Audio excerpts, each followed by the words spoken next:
Thank you, Keith, for being here all the way from UK. And maybe tell us a little bit about Arriva and yourself. So we're trying to be a mobility partner of choice. So that's what we're trying to do. We've got lots of buses, lots of trains, lots of people, but we've got some pretty incredible statistics. So we're part of the DB group, but just as Arriva alone, we carry 2.4 billion passenger journeys a year. So that's quite a lot. Just to put that into context, the London Underground only has 1 billion passenger journeys a year. Arriva London, the little piece I work for, is 400 million, roughly, give or take. So we're kind of half the tube. So that's why, when they all go on strike, we're always there to help. So that's good.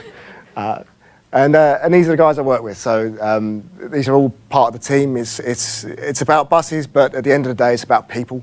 It's always about the people. And there's some great guys. And we're always trying to figure out a better way of doing things, because we're an old company, but we're always looking for the next thing. And this is the number that gets me out of bed every morning. So every day Arriva London covers enough mileage to go 6 times around the world. Just our little bit of it. So that means that travelling around at sort of in traffic at 13 miles an hour, there'd be 6 buses coming past here today that would be ours. It's just amazing. And how do we do that? How do we do that at the moment? Well, we've got some old environmental systems. We've got your traditional Oracle and some even older systems than that. We've got a lot of paper. We've got a lot of Excel, huge amount of Excel. The department I work for is quite bespoke. We're nowhere else in the bus industry really has a control centre like we have in London, and the way that service control is run in London. So we have a huge amount of Visual Basic for applications, very, very custom Excel spreadsheets, and they run everything, absolutely everything. It works really well, because we built it, I built it, with another guy. But it's quite onerous and long-winded, and it's very difficult to change. And the one thing it can't do is it can't go on a tablet. It can't be mobile, and we're a mobile business. We're not in a building. When our buses leave the garage, they're all out on the road 6 times around the world. We need to be with them doing it. So we need some way of being taking that data and it being mobile. So how did I become in Arriva London? Well, I was a traditional multimedia geek back in the day. I had Photoshop before it had layers, and 3D Studio when it was in DOS, and all kinds of madness. I got made redundant in the dot-com bubble burst a few too many times. I was on a boat on a Sunday having a party, and on a Monday morning I was getting phoned up and told, don't come back.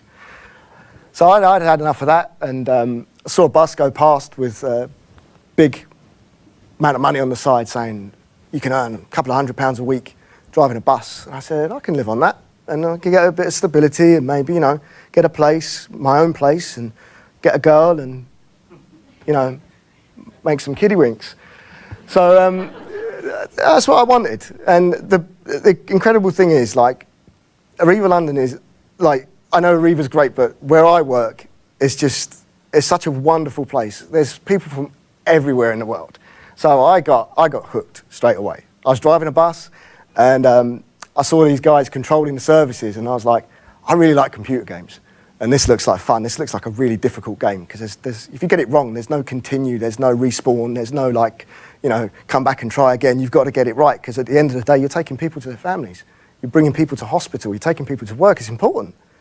So I got addicted to service control, and I must admit, I'm probably of all the games that you were ever likely to play, iBus, which is the technology they use, I was a massive addict.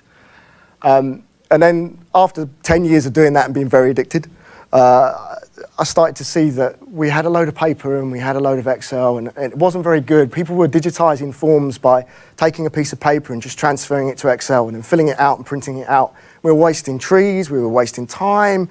It wasn't good. So we built this huge system in Excel to do that all for us, with loads of VBA and sending text messages and all this kind of craziness. And then we built a load of dashboards, and I did a load of data analysis, and I won an innovation award for the platform that we built. And and I was looking for the next big thing. So I said, right, okay, so Keith, you've got to get out of this Excel thing. You're doing things to Excel, you're abusing it, don't do it. So I thought, right, I'm going to learn to be a developer again. Like, I didn't really do much code back in the day with multimedia. It was more content creation. So I was never really very good at programming. So I picked up Python, and I started learning Python, and it was pretty tough going. I'm not the brightest guy in the world, and I kind of started, and right, Django, okay, yeah, and Flask, and it was hard, and I thought, right, well, we just got 365 at work, and I better learn C# now. And I was like, oh God, I think I'll learn C#, and that's really tough, and MVC. And then the Python app I built, I tried to deploy it, and I came across like G-Unicorn and Nijix and jQuery. I thought they were gangster rappers or something, but like, I don't know what a G-Unicorn is, and I still don't. And you know what? Like, I'll show you PowerApps later on, and like Martin just said, you click a button and it's published. Like, why isn't everything else like that? So a friend of mine, Phil Eaton, said to me, look, Keith, he said, you've got to check out forms. Check out forms, he says, because you've been talking. I was gutted when InfoPath got deprecated, and I was like, I need something. And forms came along, and I was like, okay, it's great, but it doesn't do context-sensitive drop-downs, and I really need that. I really need that. That's not going to work for me.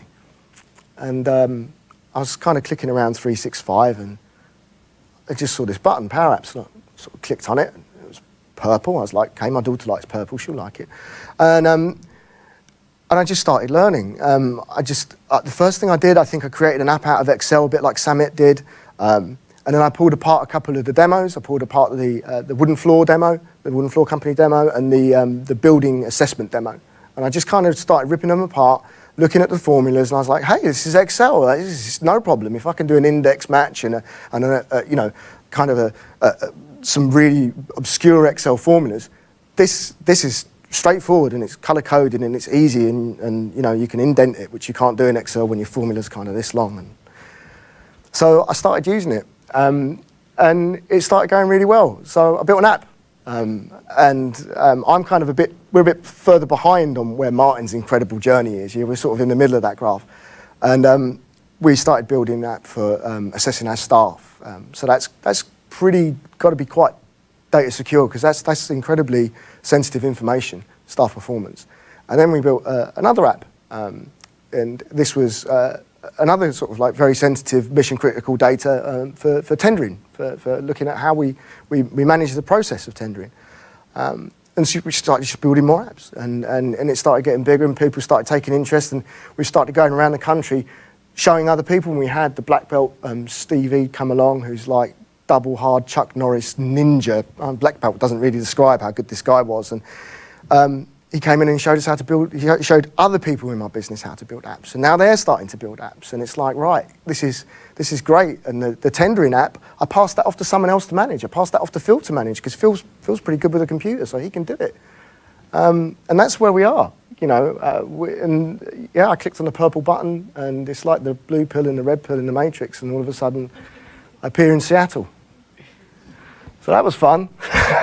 So what's PowerApps allowed us to do, right? So these apps that I've built so far, right, they're not for thousands of people, because I could, you can kind of go to a finance director or a business manager, and you can maybe get a big budget to build an app for 1,000 people. So I kind of like that was a no-brainer. And maybe I didn't, when I first started, have the absolute confidence in PowerApps that I do now. It allowed never apps to be built, because you can't build an app for 3 people. You can't go and get a budget of £30,000 for 3 people. That's insane. No finance manager in his right mind is ever going to sign off on that. And what about 15 people? What about 20 people? Well, there's 20 senior controllers in Arriva London, and they are a key part of our business. So we build an app for them. And again, loads more money, can't build it for 20 people, just not going to work. And it allows us to turn on a sixpence. You wouldn't believe how quickly things happen in London. Like in public transport, it's insane. One day it's this way, and one day it's that way. You have to be able to turn so quickly, because they'll change a requirement, there'll be a thing that happens that we now have to do, and you've got to be able to react so quickly, and you very rarely get any foresight of what's coming. So it's been brilliant. And we've got this thing of digital transformation. That's transforming the digital bits of the business. I get that. But there's this other bit, there's this digital inclusion bit. So those 3 people, those 25 people, those group of people, they don't get an app if you go down the traditional route.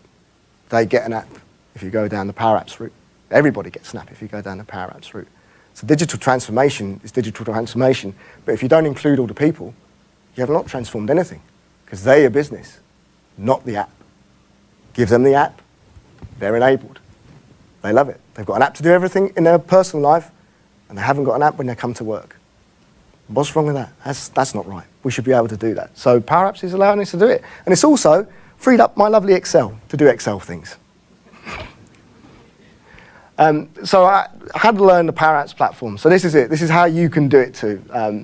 It's right there on your 365 screen. It works straight away. It does everything you want it to do. It's super easy to learn, and the security is built in straight away. When you publish your app, no one's got access to it. The data's all locked down. So by design, inaccessible. Just what you want. So I've got an app that I'm going to demo to you in a minute, and this is kind of like my system diagram, because you've got to have one of these if you come into this sort of thing. So I was told to build this. This is, you've got, you know, I still don't know why, but I'll show you why, I suppose, in a minute. So that's the back end, that's the other thing, and the front end is the PowerApps, the exciting end. And yeah, that's what it does. Can we have the next one so we can actually see that's what it looks like in PowerApps. All that back-end connectivity plumbing stuff, yeah? All that hard SQL code rubbish, that's what it looks like in PowerApps. That's why you should be doing it. It's that easy. There's the SQL, see you later, bye. Don't have to write you anymore. So we're gonna have a little demo, and we're just gonna figure out how to do that. Switch over there. Yeah. How do you do this? It's on the same machine. Okay. You good? Yeah, I think so. Okay, so there's a group of people in my business who are very dear to my heart. We always used to work together when I was a service controller there, the running repair shift, running repair team, the running shift, as we call them. And what these guys do, they're like our emergency response. Our bus breaks down on the road, and they have to go and fix it as fast as possible, get it back up and running, get it going around the world again. And they go out to the bus and they fix the bus, and they come back, and they've probably written down the details for the bus on a piece of paper or on the back of the latex glove that they all wear, and they come back to the desk and they write it down on a big A3 carbon copy sheet of paper, and they take that piece of paper and they give it to a clerk, and the clerk digitizes it and puts it into a database, and we all get to know about it.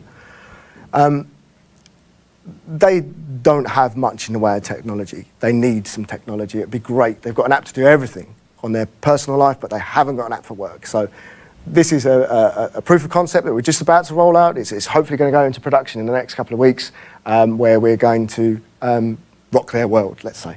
So I'll show you how. I'll show you what we've done with it. So let's pretend the bus is broken down out on a route, and we're going to have it's going to be that garage. It's going to be on Route 38, which is quite an iconic route. And I've been told this bus is currently running. So fingers crossed it is. There it is. Yeah. So that bus is out on the road, and we're interacting with TfL's open API, their data to track the bus. We can see that bus on a map, and we can Wait, hang on. Oh, sorry. This is a real bus that's actually running now in real time. Yeah. I just made sure I got and there's all of the arrival times for the bus. Obviously, I've converted it to Seattle time because I didn't ever expect anybody running it outside of London, which is a bit silly. And we've got a kind of an interactive map thing. And then we've got some defects, so we can select what's wrong with it from a pick list, and we've got some problems that the bus has got, and the engineers can now go and look at the history of the bus. So this is a combination of CDS and SQL, so we've got what the running repair record said over the last couple of iterations, what breakdown reports the bus has had from SQL, and what repairs have been performed on the bus. So that's great. We can, oh dear, we might do that, click one too many times. We can make some defect details over here. if you just excuse me, slightly wonky demo. And so the action taken will trigger off a flow, and a request to put it on a 24-hour sheet will trigger off a flow and all this kind of stuff, and we can take a picture. Now, this was a game changer for us because we have a process where we're going to have a problem where an engineer might go out, they might see a defect on a bus, and there might be a discussion, why did that thing break? And it's very difficult sometimes to put into words why that thing broke, but a picture tells 1,000 words. So we'll take a picture of a bus, because I brought one with me. And I can annotate that bus. Let's see, it's foam. There we go. And right, so the other really interesting thing as well was we found, we could do so much with this this piece of kit. Like, it was absolutely insane. So we tried to put barcode scanners in it. We tried to do everything. We're tracking the GPS location of the bus, we've gone into edit mode there for some reason. Yeah. So we could scan a barcode, which I brought one with me, and this is kind of a constant annoyance of my friends at work. And they're like, "Why do you keep carrying barcodes around in your bag for?" It's kind of really annoying. I don't know if it's going to work on your computer. So yeah. Oh, there we go. Yeah, there you go. So there's a part there, and like, this was all, when I was sitting at home reading the book, not spending any time with my kids and my wife, and like trying to become a developer again. This would have taken like weeks and months to figure out how to put a barcode scanner in an app in Django or something like that. I couldn't even begin to fathom how you'd do that, and all the barriers that you come up against. And my wife kind of, we were sitting there one night and we realised that we hadn't spoken to one another in 3 hours because I had my headphones on watching some video on Treehouse of how to do something, and she was like, "Night then," and that was it. That was my life, like every night for about 6 to 8 months. And you can only go so long before she's just going to turn around and say, "Bye, see you later, app man." Yeah. So yeah, there you go.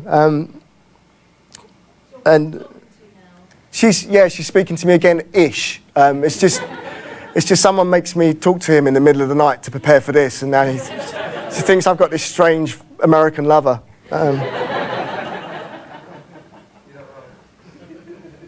Now, it's really going to confuse the system because the GPS location for this computer is in Seattle. So, I mean, I've not accounted for that, so hopefully we'll be all right. But, yeah, look, I mean, PowerApps is insanely easy to use. And what was quite fun was that in the background of all of this, in this CDS, this wonderful CDS that we use, you can get to your data and you can do a big edit on your data. Like, so you can access your data in Excel. Yeah, super. I can do a great big edit in a package that I'm completely familiar with.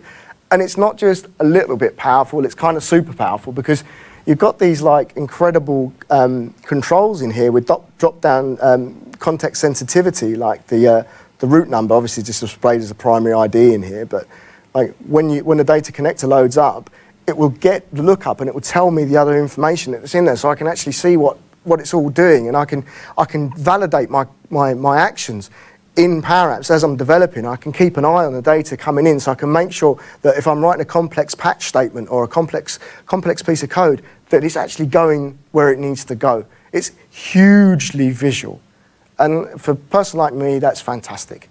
I can get apps out very fast, so I absolutely love the platform. You want to go to the? You want a few other flow or CDS? Yeah, so like flows. So flows for us, very new thing. We've got in-app notification with this, so that will be that you can do a push notification to the manager if a certain action happens. So when the bus is towed in, that's a fairly significant event. We expect buses to be able to fix it on the side of the road. If we can't fix it, a tow truck's got to be ordered. There's a cost to that. We've got to make room in the garage, so we need to let the manager know. But the manager also needs to go home. So it's really handy having that on his phone as that action's taken place, so he knows next day when his boss is questioning him, he's already got an advance warning in his pocket to tell him exactly what's going on.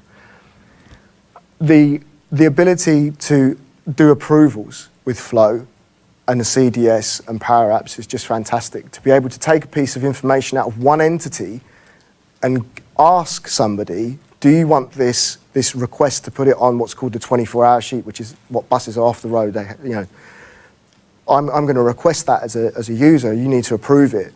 That approval then drops into the 24-hour sheet, and the engineers can see that, and they can that why am I approving it gets recorded as well. So it helps this whole process. It's just like, why couldn't it have been this easy like before? It's kind of incredible. It really is. You guys should try it.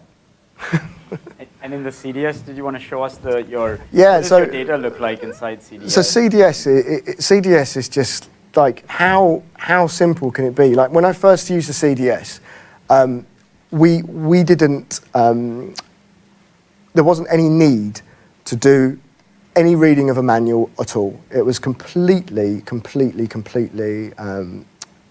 free of having to read a manual, having to do a load of digging and looking on YouTube or reading some spurious website or a blog or something like that. It was so easy that you could actually just go in and click on stuff, and just using the knowledge that you've discovered over years of using computers, just put it together straight off.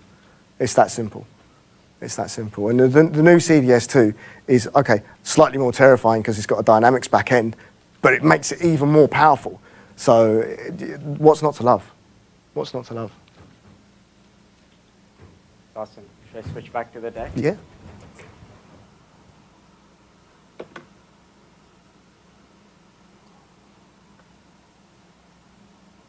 So what are your colleagues, or actually the users who are using these apps? And this is the pre-canned kind of scripted bit that we did, but we're going to just do it. Oh yeah. Oh, what the line I'm supposed to say? Hang on. Yeah. So what are your colleagues saying about these apps that you've been deploying for them? Oh well, Samir. It just so happens here's one we made earlier. Hi, 95, good afternoon. I see you 10, where are you now? 10 to Everything incorporated, pen and paper. So as we're going around all our controllers, monitoring how they work and the problems we have on routes, it was logged on a bit of paper, then going to a desktop and duplicating everything that we do for each individual person. Then you'd have to send everything off on an email and carry on the process with each and every person in the office. We've got a lot of data. Every single bus stop we serve on every single route comes in as a data point every single day, and it's a heck of a lot of data. Throughout the day, for me to walk around this iBus centre gathering information, it could take me in excess of an hour, whereas I can do that so easy just with the tablet, and it just makes it that much more quicker. I can turn an hour's job into 20 minutes, so productivity goes up. PowerApps, which can be accessed on the go and can be used anywhere in the world essentially, have removed the need for all these disjointed systems, and they've put it into one kind of unified platform with a view or a write function directly from somebody's mobile phone. And so that we can see on a daily basis exactly how we're performing in real time. This is a huge shift change for our industry.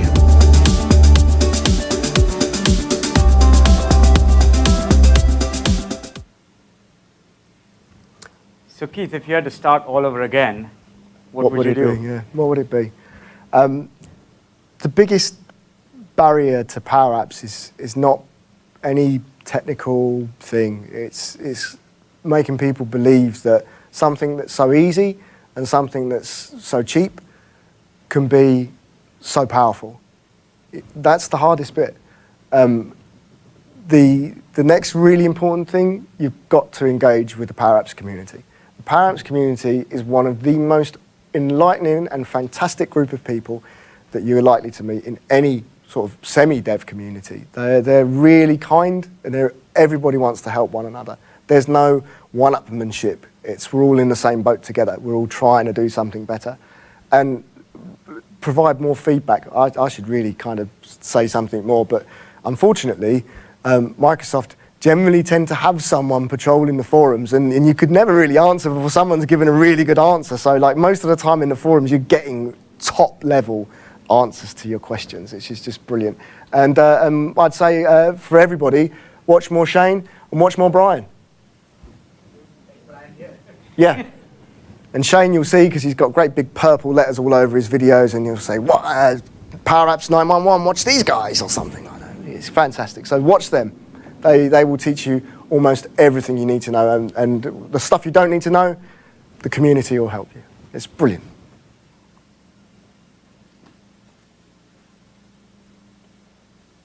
Awesome. Thank you. Thank you, Geek. Yeah. Yeah. Thank you for coming here.